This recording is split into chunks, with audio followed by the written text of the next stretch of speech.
ETF index mutual funds నేర్చుకుని stock మార్కెట్లో రాణించాలనుకుంటున్నారా? వెంటనే ఈ నెంబర్కి కాల్ చేయండి. నమస్తే, welcome back to Suman TV. నేను మీ సంజయ్. హైదరాబాద్ గోల్కొండ పోలీస్ స్టేషన్ పరిధిలో 14 ఏళ్ల పసికందుని కన్న తండ్రే అతి కిరాతకంగా కత్తితో పొడిచి చంపి డస్ట్బిన్ లో పాడేసినట్టు తెలుస్తుంది.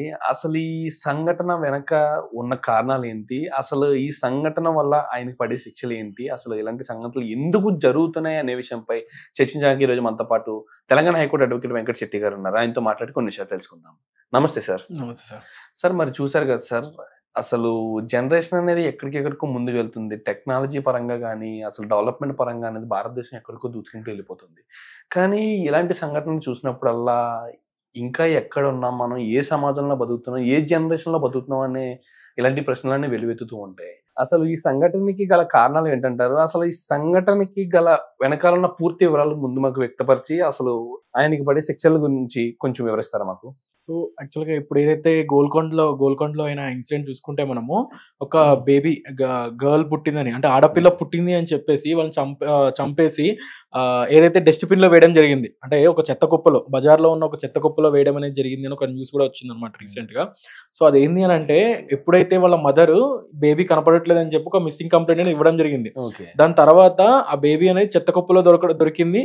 సో దాని తర్వాత ఏదైతే వీళ్ళ ఇన్వెస్టిగేషన్ ప్రాసెస్ లో తర్వాత తెలిసింది అనమాట. ఏంది అని అంటే, ఆడపిల్ల పుట్టింది అని వీళ్ళ ఫాదర్, ఎవరైతే వాళ్ళ హస్బెండ్ ఉన్నాడో వాళ్ళ హస్బెండే అమ్మాయిని చంపేసి, ఆ చిన్న పిల్లని చంపేసి చెత్త కుప్పలో వేసాడని చెప్పి ఒక న్యూస్ అనేది వచ్చింది ఇప్పుడు.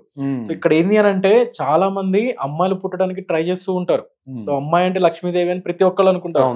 ఈ సిచ్యువేషన్ లో కూడా సెల్ఫిష్ గా ఆలోచించారా, మనకు లక్ష్మీదేవి కోసం అని చెప్పి ఇప్పుడు ఆడపిల్ల పుట్టాలా అని చెప్పి చాలా మంది అనుకోవచ్చు. బట్ అట్లా కాకపోయినా ఏదైతే ఒక శాస్త్రం ప్రకారం అట్లా అనుకుంటారు. అండ్ చాలా మంది కూడా పిల్లలు పుట్టట్లేదు అని చెప్పేసి చాలా మంది ఏదైతే టెస్ట్ చేయించుకోవడానికి కోసం అనే పూజలకు అని చెప్పి డిఫరెంట్ డాక్టర్ దగ్గరికి వెళ్ళేసి ఒక ట్రీట్మెంట్ అని చేయించుకోవడానికి కూడా ఆ ప్రాసెస్ కూడా, ఏదైతే ఆ ట్రీట్మెంట్ ప్రాసెస్ కూడా లాక్స్ లో ఖర్చు అయిపోతుంది. ఇంత లాక్స్ ఆఫ్ రూపీస్ పెట్టి ఒక్కొక్కళ్ళు పిల్లల కోసం ఇంత కష్టపడుతుంటే, వీళ్ళు ఆరామ్సే, వీళ్ళు ఇక్కడ వాళ్ళు కూడా కాదనమాట, వీళ్ళు నేపాల్ వాళ్ళు. సో ఇక్కడికి వచ్చి సెటిల్ అవ్వడం జరిగింది. ఈ పర్సన్స్ ఒక ఆడపిల్ల పుట్టింది అని చెప్పి చంపేశారు. సో ఓన్లీ వీడనే కాదు, సో ఇట్లా చాలా మంది ఉన్నారు. సో ఇప్పుడు వీడు కాబట్టి బయటకు వచ్చాడు. సో చాలా మంది కూడా ఎవిడెన్స్ లేకుండా బయట పడేయడం కానీ, లేదు వాళ్ళని నేను పెంచలేని క్యాపబిలిటీ, వాళ్ళని పెంచలేనేమో అని చెప్పి బయట చెత్త కుప్పలో పడేయడం కానీ, ఇట్లాంటి సిచ్యువేషన్స్ చాలా ఉన్నాయి. సో నువ్వు పెంచలేనప్పుడు నువ్వు ఎందుకు కనాలి పిల్లల్ని?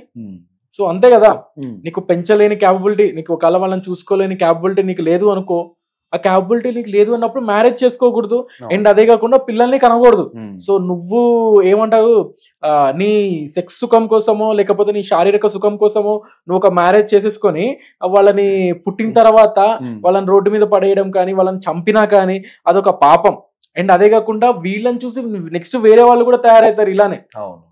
సో ఇవాళ చూసుకుంటే ఎలా అంటే, ఓన్లీ మ్యారేజ్ అయిన వాళ్ళనే కాదు, మ్యారేజ్ కాలేని సిచ్యువేషన్స్ లో కూడా లివింగ్ టుగెదర్ ఉండడం కానీ, లేదు పేరెంట్స్ దగ్గర నుంచి దూరంగా సిటీకి వచ్చేసి సిటీ కల్చర్కి అలవాటు పడి ఎవరో ఒకరితో లివింగ్ టుగెదర్ ఉండడం. సో వాళ్ళతో కడుపులు చేయించుకున్న తర్వాత కొన్ని సిచ్యువేషన్స్ తర్వాత, అంటే ఒకవేళ వాళ్ళకి ప్రెగ్నెన్సీ అయిన సిచ్యువేషన్స్ లో ఒక మీన్ వైల్ టైంలో వాళ్ళకి అబార్షన్ చేయాలన్న కష్టం. సో ఆ సిచ్యువేషన్ లో కూడా బేబీని కండం, సో దాని తర్వాత వాళ్ళని ఎక్కడైనా పడేయడం కానీ, ఎక్కడైనా చంపేసేయడం కానీ, ఇట్లాంటివన్నీ చేస్తూ ఉన్నారు. సో చాలా మంది ఇది ప్రెసెంట్ ఇట్లాంటి సిచ్యువేషన్స్ మనం చాలా చూస్తూనే ఉన్నాం.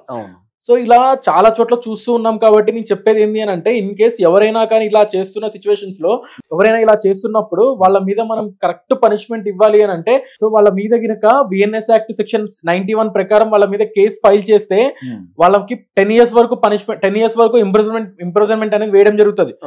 ఎప్పుడైనా ఒక బతికి ఉన్న బేబీని చంపేయడం కానీ, లేకపోతే కడుపులో ఉన్నప్పుడే నువ్వు చంపేసినా కానీ, వాళ్ళకి 91 ప్రకారం గినక వాళ్ళ మీద కేసు ఫైల్ చేస్తే వాళ్ళకి అప్ టు 10 years వరకు ఇంప్రిజన్మెంట్ పడుతుంది అనమాట. సో దీని మీద బెయిల్ రావడం కూడా కష్టం. సో ఇదంతా నాన్ బెయిలబుల్ అఫెన్స్ ఇది. సో వాళ్ళు బెయిల్ అప్లై చేయాలన్నా కూడా వాళ్ళకి కష్టం అనమాట.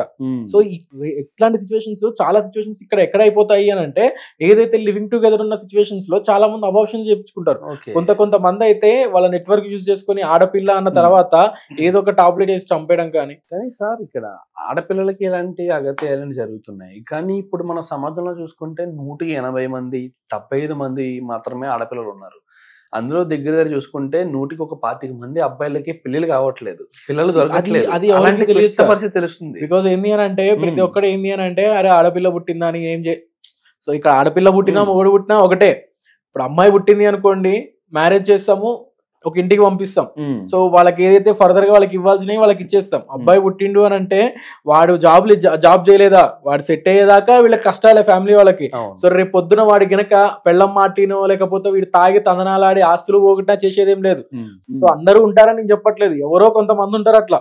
మ్మ్. సో ఇట్లాంటి సిచ్యువేషన్స్ ఫేస్ చేయడం కంటే ఆడపిల్ల పుట్టినప్పుడు ఆరామ్సే ఉంచుకోవడం బెటర్. మ్మ్. సో ఇట్లాంటి సిచ్యువేషన్స్ ఒక 10% 1% అవుతూ ఉంటాయి. అవును సార్. బట్ ఇట్లాంటి వాళ్ళ మీద మనం పనిష్మెంట్ ఇవ్వాలి అని అంటే వాళ్ళ మీద కేసు ఫైల్ చేపిస్తే మ్మ్. సెక్షన్ 91 ప్రకారం కనుక వాళ్ళ మీద కేసు ఫైల్ చేస్తే వాళ్ళకి అప్ టు 10 years వరకు పనిష్మెంట్ అనేది ఇవ్వడం జరుగుతుంది. ఓకే. అండ్ అబార్షన్ చేయడం నేరమే, అబార్షన్ కాకుండా సో ఇలాంటి ఇక్కడ కన్నా అబార్షన్ తర్వాత చేస్తే మ్మ్. ఎవరైతే అబార్షన్ చేసిన డాక్టర్ మీద కూడా మనం కేసు ఫైల్ చేయొచ్చు, Okay. ఏదైతే ఇట్లాంటి వాటికి ఎంకరేజ్ చేస్తుంది కాబట్టి. మ్మ్.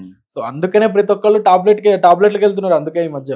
సార్ ఇప్పుడు మన సమాజంలో ఇప్పుడు మనం మాట్లాడుకున్నాం, అసలు అమ్మాయిలే చాలా తక్కువగా ఉన్నారు, అబ్బాయిల్లో 20 అంటే 100కి అంటే 100కి 25 మంది అబ్బాయిలకి పెళ్లిళ్ళు కావట్లేదని మాట్లాడుకున్నాం. ఇలాంటి ఇన్ఫర్మేషన్ వాళ్ళకి లేకంటారా, లేకపోతే అమ్మాయిని కంటే ఖచ్చితంగా కట్న కానుకలు అనేవి ఇచ్చి పెళ్లి చేయాలి అనే పరిస్థితుల్లో వీళ్ళు ఇలాంటి పనులు చేస్తున్నారంటారా? సో ఇక్కడ అమ్మాయి పుడితే బరువు అనేది మాట అనేది అవాస్తవం అనమాట. మ్మ్. బికాజ్ ఎందుకు అని అంటే ఇప్పుడు మీరు అన్నట్లుగానే మ్మ్. అమ్మాయిల రేషియో అనేది చాలా తక్కువ ఉంది. మ్మ్. సో ప్రెసెంట్ అమ్మాయిలకి ఎదురు కట్నం ఇచ్చి మరీ పెళ్లి చేసుకున్న కేసెస్ చాలా ఉన్నాయి.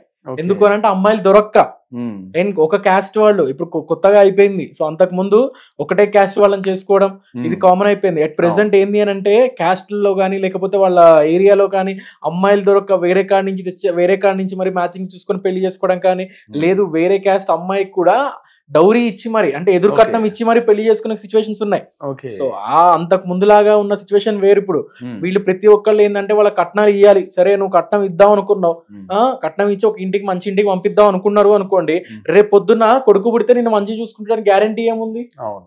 కొడుకు పుట్టినా కూతురు పుట్టినా అదే కదా. అవును. సో కొడుకునైనా చదివిస్తావు, కూతురునైనా చదివిస్తావు. మ్మ్. కూతురుకైతే ఒక ఫంక్షన్ ఎక్కువ ఉంటది, కొడుకుకైతే అసలు ఫంక్షన్స్ ఉండవు. మ్మ్. పెళ్లి వరకు ఉంటది, నువ్వు చేసుకోవాలి అని అంటే ఎన్ని ఫంక్షన్లు అయినా ఉంటాయి. మ్మ్. సో ఇదంతా ఎవరికి తెలియదు అనమాట. So Hmm. అమ్మాయి పుట్టింది అని అంటే అదొక బరువుగా ఇట్లాంటివి క్రియేట్ చేసుకోవడం ఇవన్నీ అయిపోతూ ఉన్నాయి. So Okay. అట్లా అమ్మాయి పుడితే ఇంత బరువు అని అంటే అసలు వీడెలా పుడతాడు ఫస్ట్? మ్మ్. అంతే కదా. Exactly. సో వీడు పుట్టింది కూడా ఒక ఆడపిల్ల. ఒక లేడీకే కదా, వీడు స్త్రీకే, పుట్టింది కూడా అవును. ఒక స్త్రీకే కదా. సో ఒకవేళ ఆమెనే లేకపోతే వీడు ఎట్లా పుడతాడు? మ్మ్. సో ఇక్కడ ఏంటంటే అమ్మాయి పుడితే బరువు అనేది అవాస్తవం అనమాట. మ్మ్. సో అవన్నీ మానుకోవాలి. మ్మ్. బికాస్ అమ్మాయి పుట్టింది నాకు పెరిగిపోతాయేమో, బరువు బాధ్యతలు పెరిగిపోతాయేమో అనుకుంటారు. ఇక్కడ అమ్మాయి పుట్టినా అబ్బాయి పుట్టినా ఒకటే. కానీ అబ్బాయి పుడితేనే ఇంకా టార్చర్ ఎక్కువ ఉంటది. మ్మ్. ఎందుకనంటే ఇప్పుడు మీ పేరెంట్స్ లో మా పేరెంట్స్ లో అడిగితే చెప్తారు అవన్నీ, Exactly. వాళ్ళు ఎంత బరువు బాధ్యతలు ఫీల్ అవుతున్నారు. Exactly. సో అట్లా. Absolutely, sir. Thank you, sir. Thank you very much, sir.